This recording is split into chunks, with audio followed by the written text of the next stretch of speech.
Now, 7 weather with meteorologist Julie Durda. It's a beautiful start on this Wednesday. We are halfway through the work week and the weather has just been so nice for us here in South Florida. We are seeing a little bit of cloud cover coming on shore, but plenty of sunshine out there, and it is a bit breezy, but it makes it feel really nice.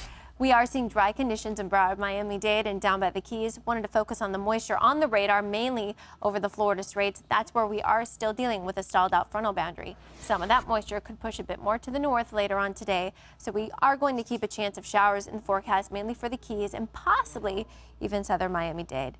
Get out there and enjoy this weather, my friends. It's 74 degrees in Fort Lauderdale, 76 in Miami, 81 in Pompano Beach, 72 in Miccosukee, 71 in Pembroke Pines, 79 in Key West, with the breeze moving in anywhere between 5 and 10 miles per hour. Take a look at what's going on across the U.S. We've got this broad area of high pressure in place, keeping things quiet and calm throughout the middle portions of southeast, the northeast, and for us here in Florida. We still have that stalled out frontal boundary located over the Florida Straits, stretching into the western Atlantic. But look at this storm system moving into the Pacific Northwest. California dealing with a lot of rain this morning, and believe it or not, there is snow falling for the Sierra Nevada. Now, this system is expected to push towards the east, and they could be dealing with snow throughout Nevada as well in the next 24 hours. For us, we have dry air in the mid to upper levels of the atmosphere. The only moisture we're keeping our eyes on is south of us, associated with that stalled out frontal boundary. With high pressure in place to the north, the frontal boundary to the south, some of that moisture will linger. That will cause us to be under a tight pressure gradient once again today. Winds will move in anywhere between 15 to 20 miles per hour.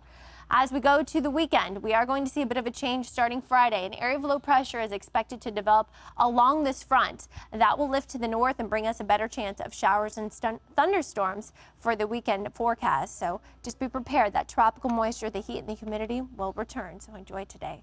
Tropical Storm Philippe, wind sustained at 65 miles per hour. It's about 580 miles southeast of Bermuda. Something interesting to point out on the color satellite, that is a stalled out frontal boundary over the Florida Straits. The upper level wind flow associated with that front is keeping this system away from the U.S. and even away from Bermuda. So you see it will take an east turn, could possibly become a Category 1 hurricane by tomorrow. Otherwise, it will stay over the waters of the Atlantic.